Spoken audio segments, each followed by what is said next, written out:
So if you like the following, or if you're interested in anything regarding security, like privacy and trustworthiness of machine learning, I'm looking for PhD students, postdocs, research interns, so feel free to just reach out.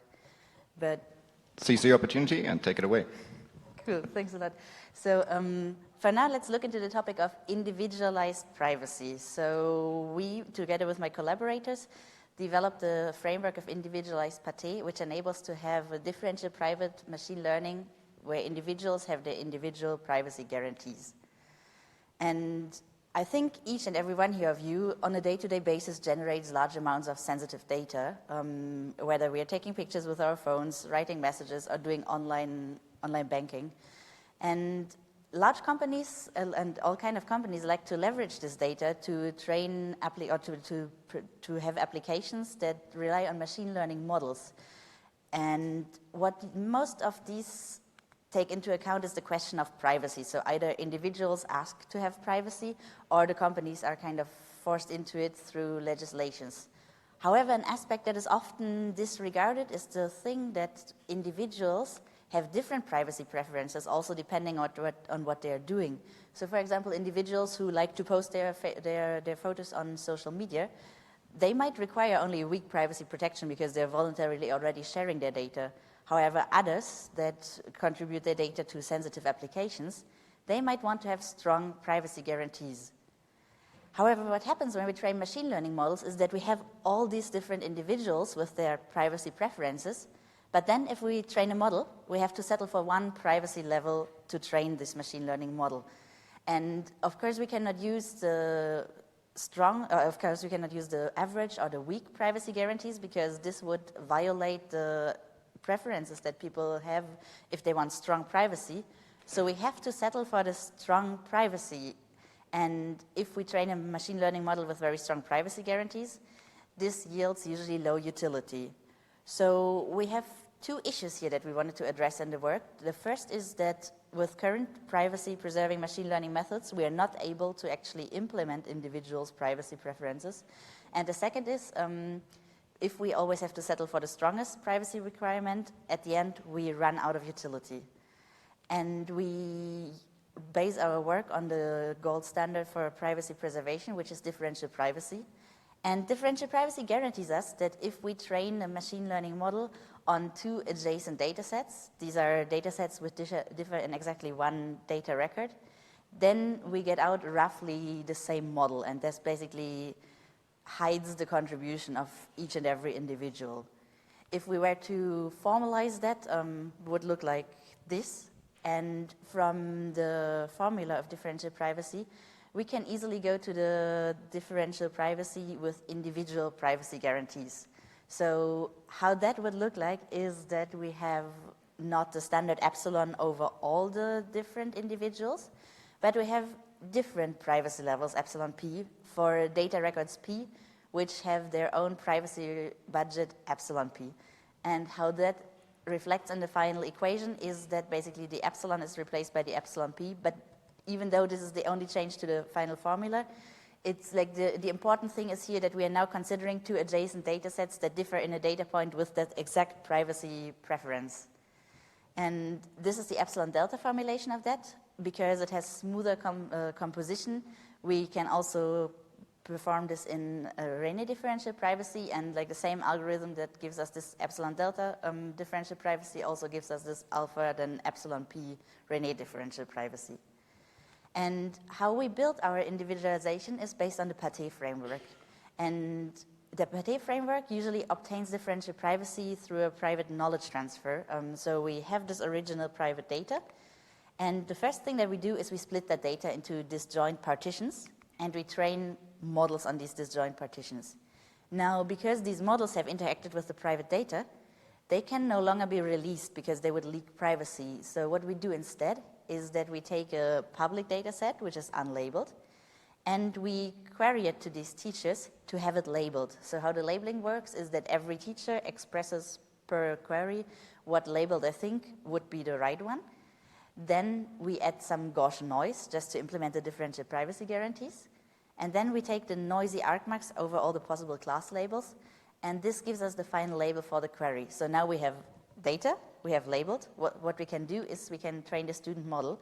And the student model has a predefined privacy leakage due to the private knowledge transfer, but it also incorporates the knowledge from the teachers through the labels. There are two ways how we can individualize from here, and this naturally integrates in the PATE framework. The first one being at the point where we split actually the data and send them to different teachers. The second one being the point where we aggregate the teachers. And these two places where we can do individualization motivated the two variants of individualized PATE that I'm now going to present. The first one being our upsampling algorithm. In upsampling, what we do is we have a given data point P, and P has a certain privacy preference. Depending on that preference, we then duplicate the data point, and we send the duplicates all to different teacher models. What happens by this is that this data point now influences not only one teacher, but it influences multiple teachers and their final votes. So the privacy leakage depends really on how often we duplicate the data point. Because if the data point has a strong privacy preference, we maybe only give it to one teacher, and then this teacher only gives one vote, and the information that leaks from that point is relatively little. However, if a point is ready to disclose more of their privacy, we distribute them to more teachers, so it can influence more votes and just give more information to the final label. Our weighting approach does not duplicate data points, but the data set stays the same. However, what we do is that we sort the data points according to their privacy preferences, and then we put data points with the similar or same privacy preference to the same teachers. And what happens then is the teachers train on their respective trained data, and we then weight the teacher's vote according to their data points' privacy preferences. So if a teacher holds data with strong privacy preference, the teacher only votes one or only votes occasionally, which makes its training data contribute less information. However, if the training data is ready to give up more privacy, then this teacher can vote multiple times, so it can have a strong influence on the label. And thereby this number of votes that the teachers give, or the teacher's weighting in the labeling process, they determine the privacy. Just to put our two methods next to each other and to compare them, we saw that in upsampling, we have the privacy guarantees per data point. So in theory, each data point can have its own privacy guarantee because we can upsample each one like a different individual amount of times. However, what upsampling requires is that all the data, like the PATE training, takes place at a single party. Because you can imagine if we have different hospitals, for example, who want to collaborate by exchanging information of their machine learning model, one hospital cannot just send their data point to all the others to upsample this, because this would disclose the privacy. With weighting, we have the privacy guarantees on a per teacher label. So we are forced to have all the data points that are in the same teacher to have the same privacy preference. But this enables us to have some form of decentralization. So what you can imagine is different parties train different teacher models, but they have different privacy requirements, but then they can basically contribute more or less votes to the aggregate at the end. If we are to look at the privacy analysis of our variants, we first can acknowledge that both of them stay like a Gaussian mechanism, like the original PATE, where the sensitivity and the noise scale determine the level of privacy. And the noise scale is just given for us to scale the privacy, and the sensitivity depends on the method that we have. What we also know is that Gaussian mechanisms give us some specific RDP guarantees that depend on the sensitivity and on the noise scale. So let's look into the sensitivities that we get. First of all, for standard PATE. What happens in standard PATE is that one single data point can change the prediction of one teacher to the fullest, and this reflects that basically the teacher can reduce the vote count for one class but increase the vote count for another class. So we have a sensitivity of 2 here, which then gives us the final guarantees where basically the 2's cancel each other out. However, if we look into the upsampling approach, now a data point is in multiple teachers' training data sets, so it can potentially influence all of their predictions. So the teachers where the data point is added can all change their predictions. And this gives us basically a privacy guarantee that depends on the number of how often we upsample the data point. And finally, it's similar for weighting, just the fact that the same teacher now contributes multiple times to the voting. So the data point indirectly basically also contributes multiple times, which gives us a privacy that depends on the weight of its teacher. If we now look into the effect that our method gives us, is that individualized PATE makes PATE generate more data points. So if we look at the standard baseline where we have, for example, the MNIST data set and we assign a privacy budget of log2 to all data points, then we are able to generate 257 labels. However, what happens now is if we assume that half of the data points are ready to give up more of their privacy and they take, for example, a budget of log8, if we track like over both groups the privacy consumption during label generation, we see actually, because the higher budget takes over some of the privacy load for the other group, higher group is able to generate 890 labels, whereas the lower group with log2 is now able to even exhaust their privacy budget only if 957 labels are generated. Of course, we need to cut off at the point where the first group exhausts their privacy budget, because otherwise we would oversample them. So we at the end get 890 votes instead of 257. And this reflects also in the utility of the student that we get at the end. So if we look now at the baseline, every data point gets a 88.7 accuracy. But if we only give the higher privacy budget to as little as 25% of the data points, then we can already see that both our methods have an extreme utility boost here. And if we now increase the amount of data points that are ready to give a bit more privacy, then we can see this boost becomes even stronger. So the more data basically is ready to contribute more information, the higher the utility of the final model gets.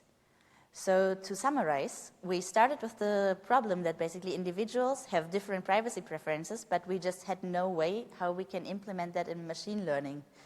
And with our two variants, we now gave a way on how we can do that. For example, just as an example, if we have the weighting, we would group these individuals according to their privacy preferences to different teachers. The teachers would contribute individually, and we would end up with a final model that has these individualized guarantees that does not only finally allow us to respect and implement what the individuals really wanted, but as a bonus gives us also better utility for the shared model. And with that, I would like to thank you, and I'm happy to take any questions. So let's thank our speaker.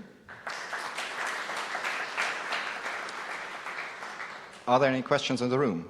Which questions do you have? One over there. Too many, too many. I'll start with you.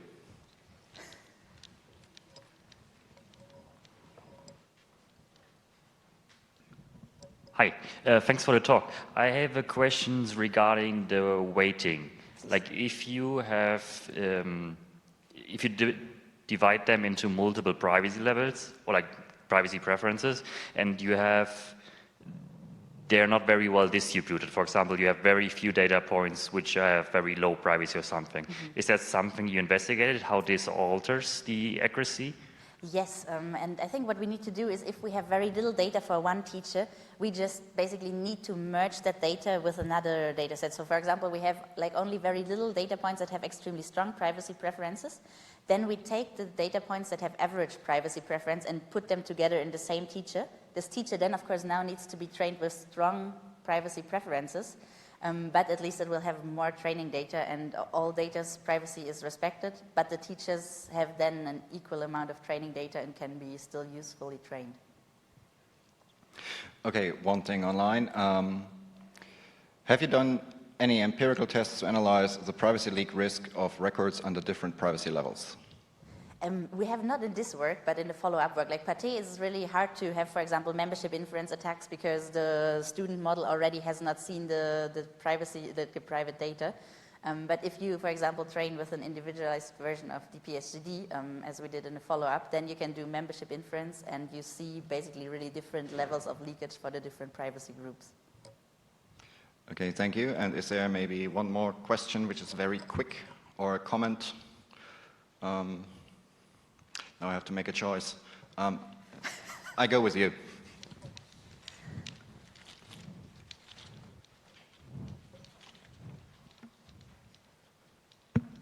Okay, very quick. How fine-grained can the privacy levels be? For upsampling, like infinitely fine-grained, because you can imagine like you can upsample the same data point like a different amount of times. For weighting, we're limited by the number of teachers, basically, because each teacher can implement a different privacy level. So, yeah, it depends on the mechanism. So, let's thank our speaker again.